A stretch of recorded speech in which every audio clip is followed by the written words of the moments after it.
Captain Eddie Castellan. Welcome to Worldwide Woodturners, your wood turning club. Whole lot coming up. Stick around.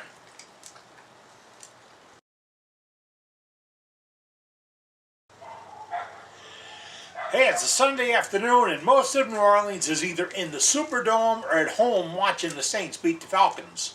Well, that's the way it's supposed to go.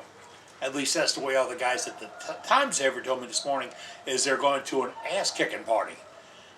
They use some other terms, but I think that's what they're going to. They're going to do well. They're a 7-1 coming in today, and I don't follow football, but everybody around me does, and I'll know the scores because I'll hear the fireworks.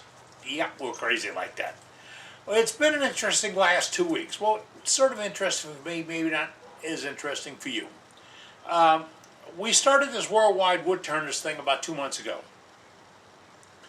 And I thought, well, that's going to be easy. I'm going to put together all these guys and get all these videos done, and I'll get all this input and go out in the shop, which is right there, right behind me.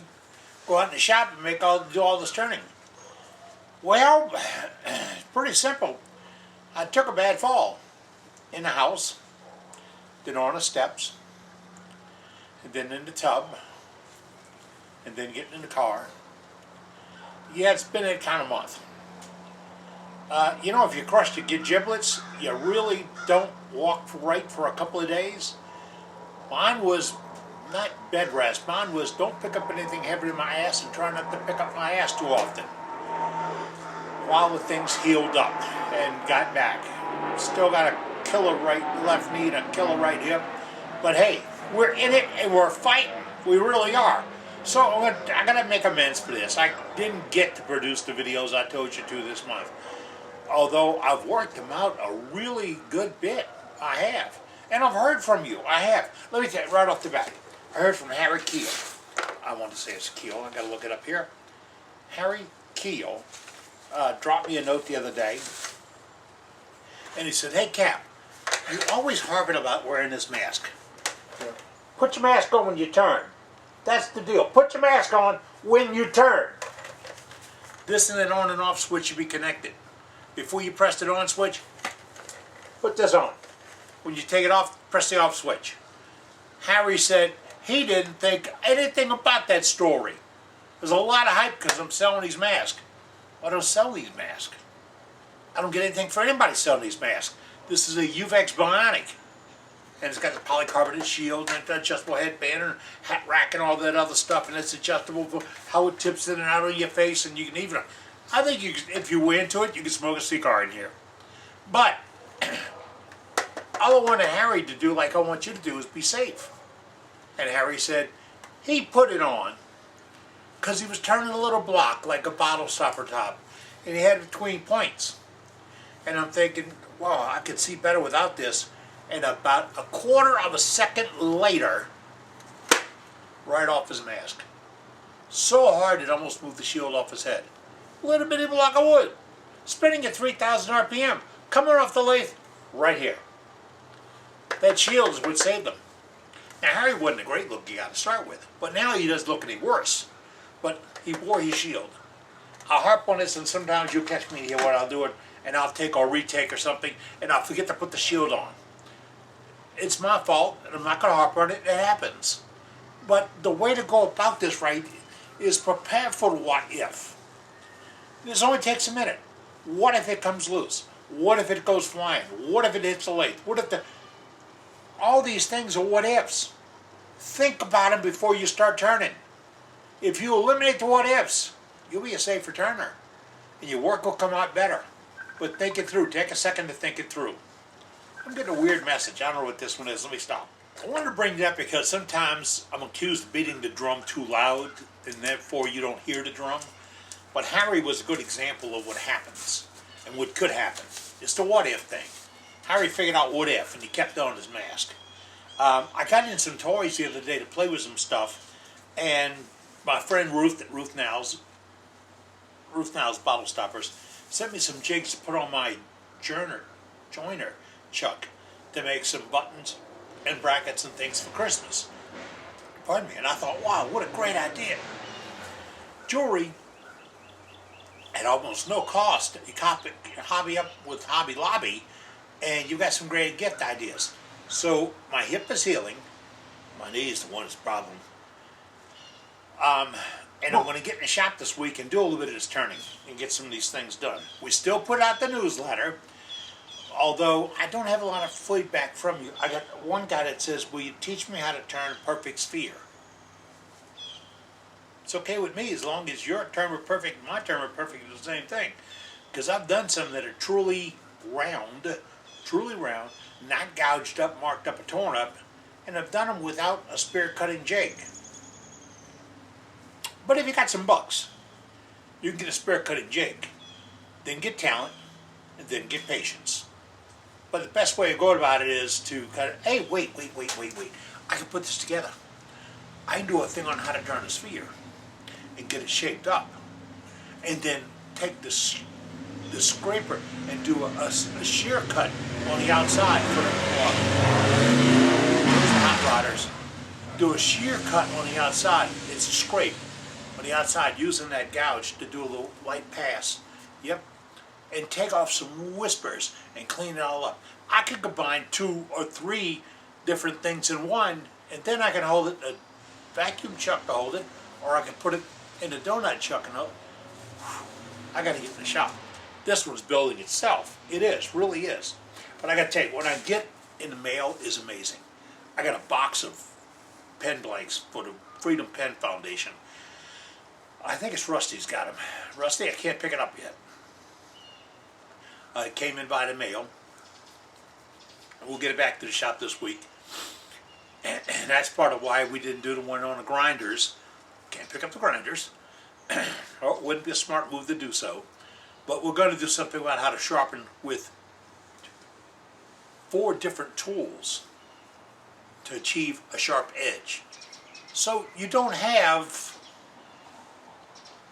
an 8-inch grinder, or you don't have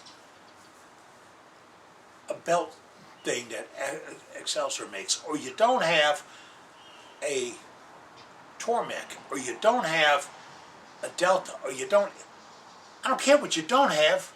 You have anything that's harder than the steel you're going to cut, we can sharpen with it. We're going to work on that and show you the pros and the cons, because sharpness is on the degree of the user. That's right.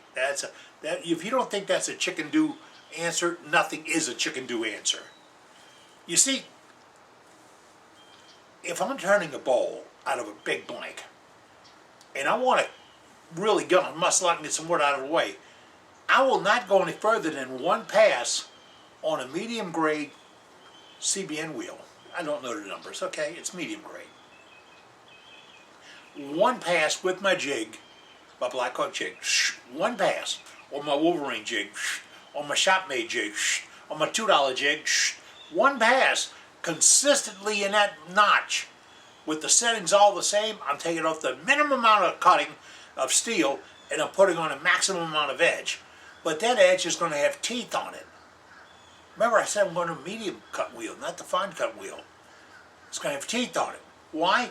I'm moving wood. I'm moving a lot of wood. I don't want to tear it out, I don't want to slice it out, but I'm going to slice as much as I can every pass. Then, same tool, same bowl, same place, different wheel.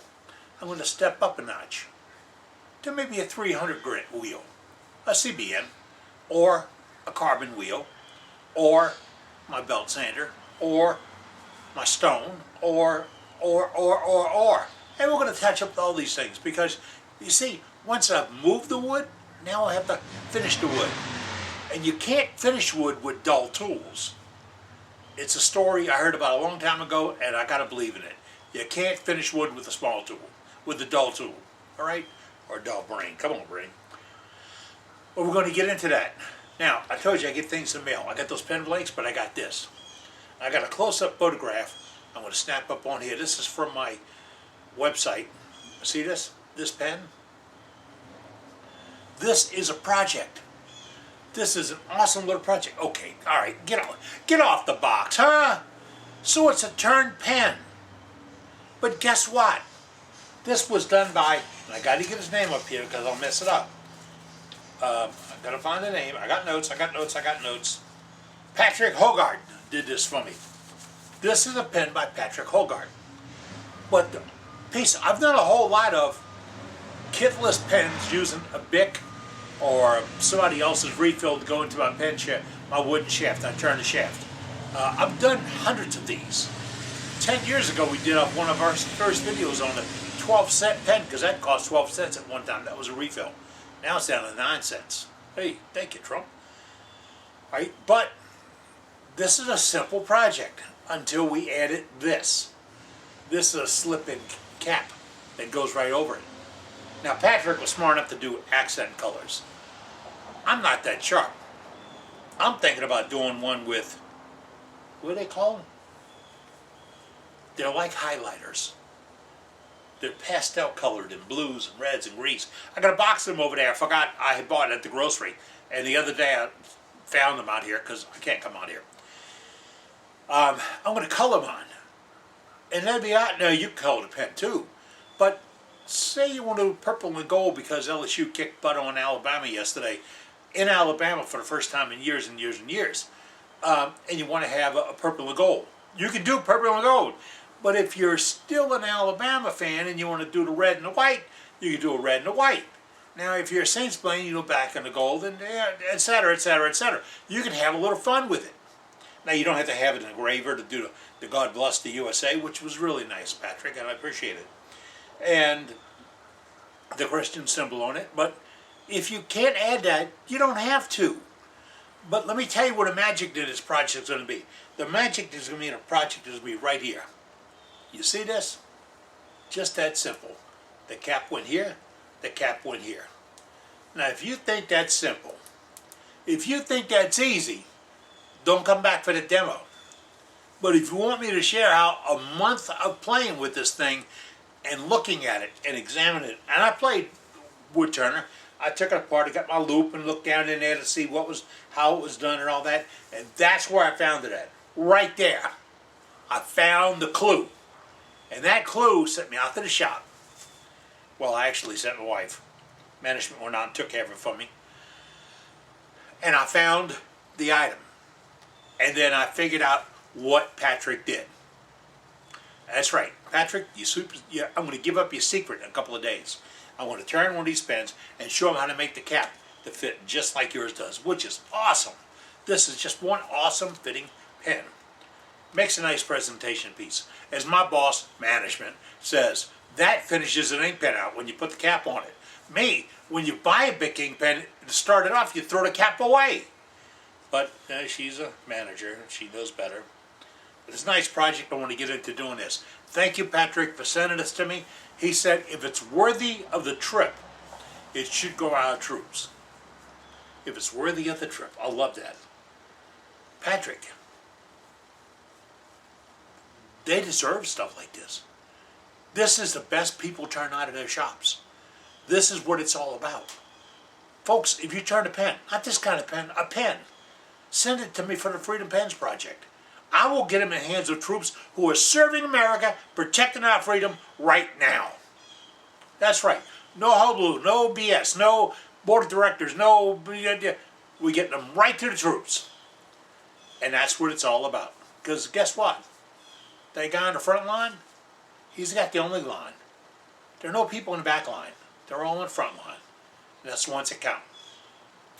So when you get to that, I got to look up the notes, make sure I didn't skip anything else. Told you about the ink pen, the this, the dots, hollowing. Oh, JT Tools got this nice little hollowing rig to where you can use a computer. Yeah, computer, and hollow out the inside of the bowl and see where your tool is inside the bowl. Get this, inside the bowl, so you know how thick to make the walls, and you don't blow it up.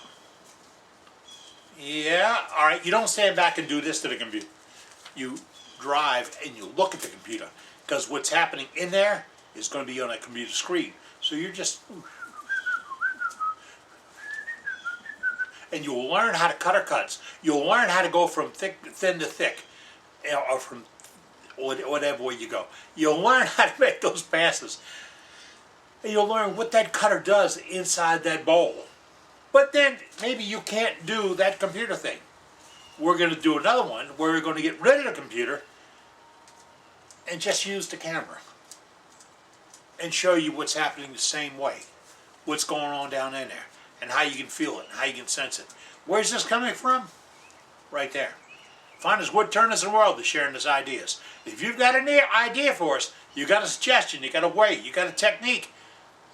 If I'm doing something screwy or wrong, I want to hear from you.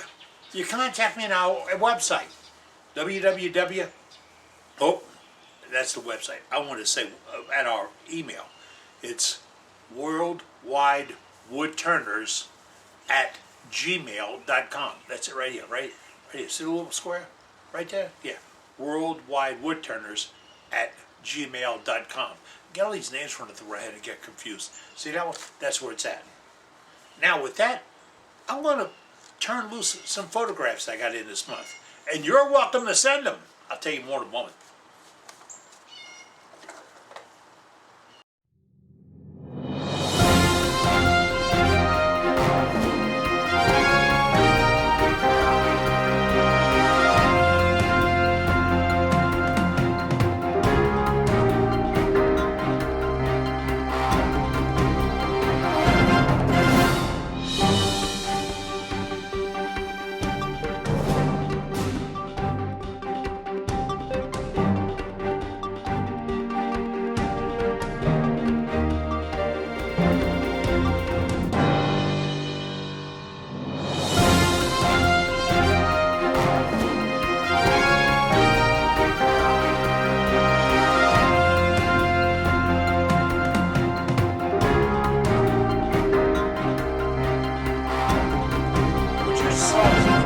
Of some of the finest wood turning work in the entire world.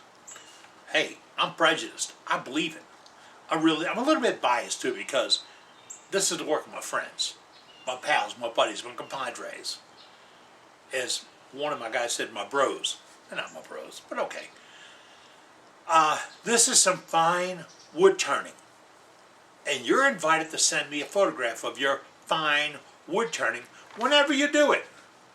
You send it to the same address, worldwidewoodturners@gmail.com. worldwidewoodturners@gmail.com. That's right. I will get it. I can plug it right into the next program, and we try to do programs every 2 weeks. This is kind of a push because of my injury. But hey, I'm off the pity wagon. I really am. I'm going to get there, and you're going to be there. Right here, right now, on worldwidewoodturners.com. Take care. Be safe. Bros. I want it.